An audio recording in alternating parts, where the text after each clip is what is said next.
Healthcare is too expensive. Employers are offsetting costs onto their employees. Who will make health benefits affordable for hard-working Americans and their families? You will! This is the Empowering Plans Podcast, a show dedicated to helping you once again emphasize the benefits in your benefit plan. Now prepare to learn, Plan, save, and protect with the FIA Group. Welcome, and thank you for tuning in for another episode of our Empowering Plans podcast. I am excited to be here today. My name is Jen McCormick, and I am joined with the fabulous Nick Bonds. Want to say hi, Nick? Yeah, hi, Jen. Hi, everybody. Thanks for tuning in. We are really excited to talk today about something that may not seem like it is a big case, but actually I think that the implications of this are much broader than the case might suggest. So we thought it was really relevant for us to talk through this day. And what am I talking about? Well, we're talking about something that is a recent pause that a federal court had hit when it comes to vaccine policy and the actual schedules that are implemented, could be implemented, or are paused from being implemented, and really what that is going to mean. I think that this is not a simplified issue when we're talking about vaccines, because we're not talking about what's right or wrong from a medical perspective, but more from a process perspective. So we're hoping today to spend some time really digging into that and what this case means, because it has the possibility of setting a precedent for so many other larger issues in the healthcare landscape, because we've seen this evolve quite a bit just over the past few years. So Nick, why don't you give us maybe an overview of this case that we're talking about, and then we can dig into how this might have some other different implications. Yeah, happy to. Thanks, Jen. So this case, like you were saying, it's really looking more at the process versus the actual substance of vaccine recommendations or vaccine guidelines. And we're not trying to make any value judgments on which vaccines are recommended by this federal committee and which ones are not. But what happened here is effectively a federal judge in FIA's own backyard out of the District of Massachusetts, a federal court judge in the case of the American Academy of Pediatrics v. Robert F. Kennedy Jr., our Secretary of HHS. A federal judge was asked to kind of step in and evaluate whether some of the changes in this federal vaccine committee can kind of pass muster from a substantive, not from a substantive perspective, but from a process perspective. So really, this is a case about everyone's favorite topic, administrative law. At least one of my favorite classes in law school was admin law, and I'm sure Professor Manis somewhere would be very proud. But really, what this case comes down to, so the federal committee we're talking about is the Advisory Committee on Immunization Practices, or ACIP, as they're commonly known. And their vaccine recommendations, they're within the ambit of the CDC, and the recommendations they make carry a lot of weight in the industry. They also factor in pretty heavily to how vaccines have to be covered by health plans, which we can talk a little bit more detail on later, because the outcome of this preliminary injunction is going to have some initial effects that self-funded plans need to be concerned about. But effectively, what happened? So in 2025, when Secretary Kennedy was appointed, one of the first things he did was he basically disbanded the entire existing ACIP committee. He got rid of all of the members, appointed a whole suite of new members who all kind of roughly shared Secretary Kennedy's broad skepticism of vaccines. And a lot of them have publicly voiced a lot of that skepticism about specific vaccines, about the COVID vaccine process, and sort of had taken a much more anti-vaccine posture. And again, I don't mean to make any value judgments about that particular stance or about the committee itself, but process-wise, he really changed the fundamental makeup of the members of this vaccine committee.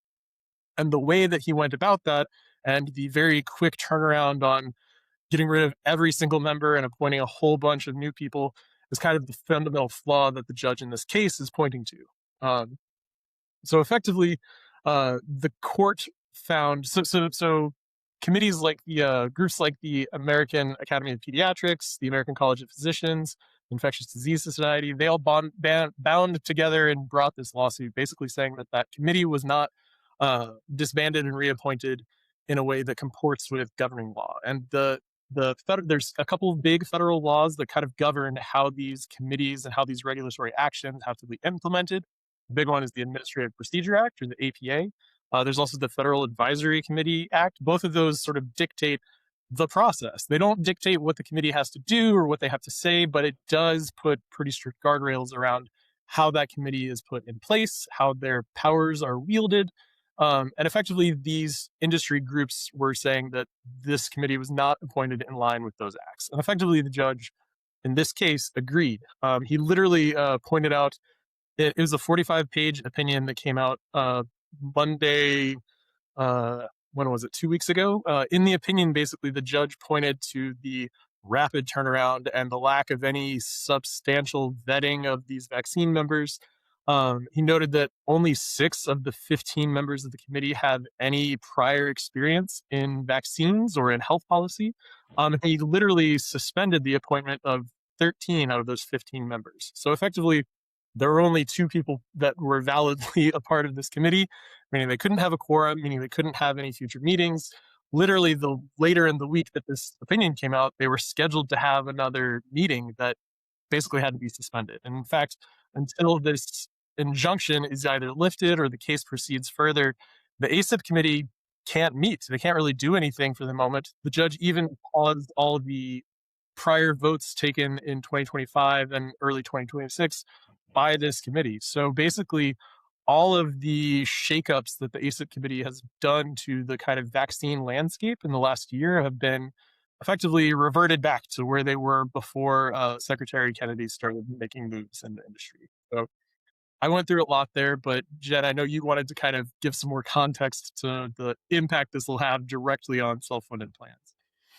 Yeah, and I think that this is really interesting for us to talk about. And I know that I'm going to put a big circle around what you said. This is not about medicine or medical determinations. This is about policy, administrative law, administrative procedure. And that's the part that's really interesting to me, because part of what we do when it comes to self-funded plans is having this foundational structure or policy so that we can understand how certain things should be handled, should be processed. Particularly if you're self-funded, you want to have a guiding expectation for what to do. So I think process is really important to understand, because it could have some of these broader implications. So if we're starting to see this discussion, or at least the arguments here, that a process can change, can impact a medical determination, that's going to put self-funded employers in a tricky spot of having to make some of these judgments for something that was the foundation, that was the law, now potentially is optional,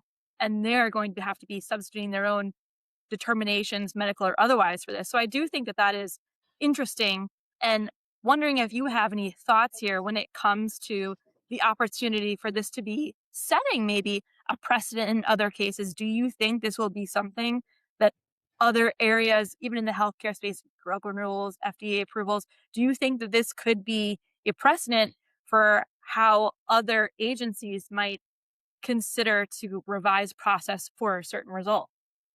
I mean, I think that's a really good question, and I think it probably will. I think that this case really does highlight the fact that all of these federal agencies, they're governed by key federal laws that dictate that process, and a lot of them are held to the same standard that fiduciaries are under an ACIP plan. They're held to whether their actions are arbitrary and capricious, and that standard should sound very familiar to everyone in the self-funded industry.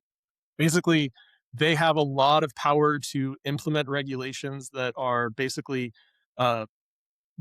enacting the laws that are passed by Congress. And to wield that power properly, they have to follow the procedures that are laid out, things like the Administrative Procedure Act. They have to go through the proper process. They have to issue comments and allow for the public to respond. And they basically have to cross all their T's and dot all of their I's, or a federal court could be well within its rights to weigh in and say, hey, you didn't follow the correct process. We're going to put at least a pause on those actions going forward, and potentially rescind the actions that you've already taken. And I think it really does, it should be kind of a wake-up call to other federal agencies that they can't just act with impunity, especially in places like Massachusetts, where the judges are going to really try to slap that down and try to enforce that process, because that process is there effectively to kind of limit that overstep of authority. And that's what they're really arguing here, is that Secretary Kennedy and his actions on ACIP really overstepped the bounds of authority, but the federal government trying to back Secretary Kennedy up is trying to really argue that he has broader authority. So really it's a question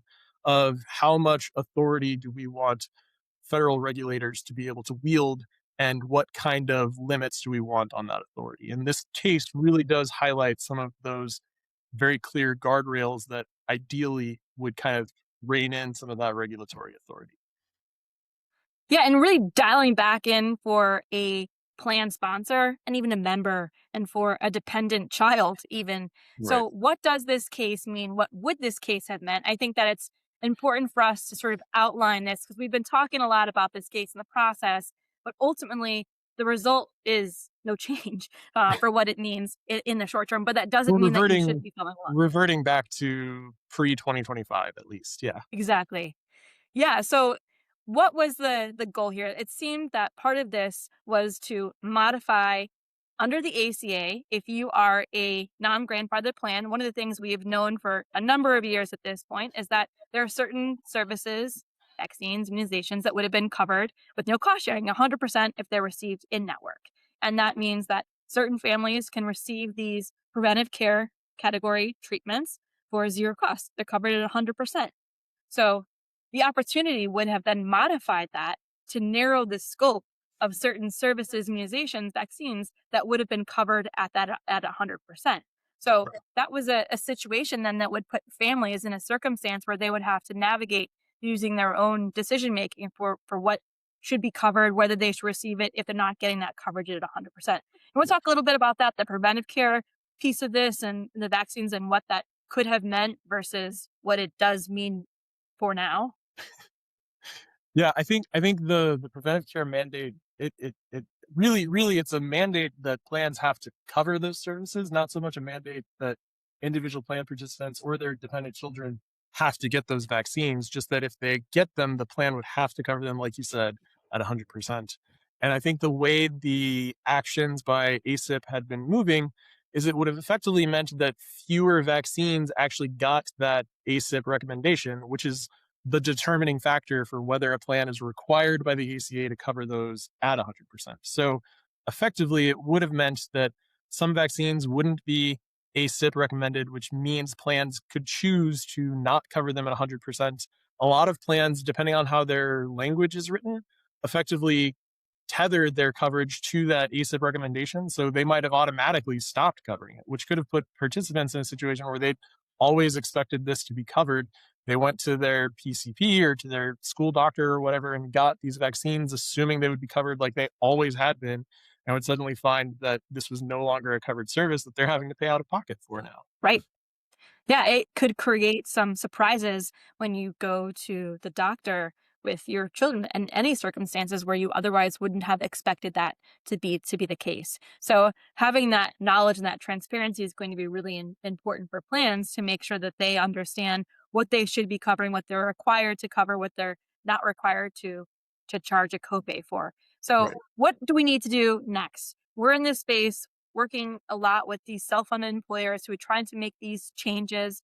And we're to the point now where everyone needs to make sure that their documents are updated, because the document, the PD they have, also reflects what's in the SBC and any other supporting documentation. So what is it that you think, if we have to talk about takeaway items, what are the things that are the most important for an employer, a self-funded plan, for even for someone who's a member of the family at the member level? What are the things that they should be considering? What are the takeaways for them to make sure that they feel prepared, so they aren't going to the physician, going to a doctor's visit and getting a surprise for something they wouldn't otherwise expect? What can we do now? What words of wisdom in our last minute or so can we share, Nick? I think so good takeaways. I think really making sure that plan sponsors and administrators are prepared to answer any questions that the participants may have. So any parents with dependent children who are kind of in the middle of their vaccine schedule, I think it's a good moment for them to take a beat, review the plan document, make sure they understand exactly what it says is covered, make sure it's covering what they intend it to cover, make sure that all of the vaccines they intend to cover at 100% and all the vaccines they're literally required to cover at 100% are accounted for. And if that's something that maybe isn't obvious from the plan language, you can always reach out to us at the FIA group. We can always review and offer our opinion on what the language says.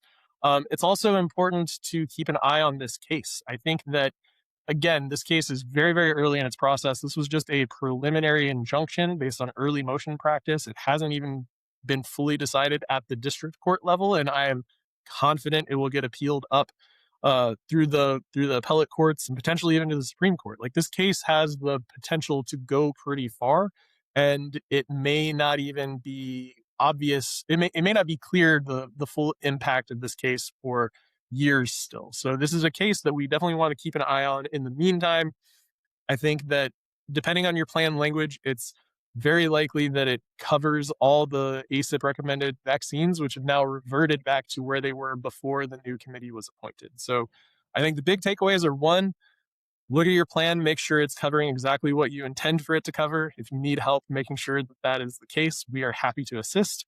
And two, stay tuned. We'll keep an eye on this case to see where it goes, to see what other developments are made, and to see how this could impact not just the ACIP committee and HHS, but other federal regulators going forward, and how that could impact the rest of the people in our industry.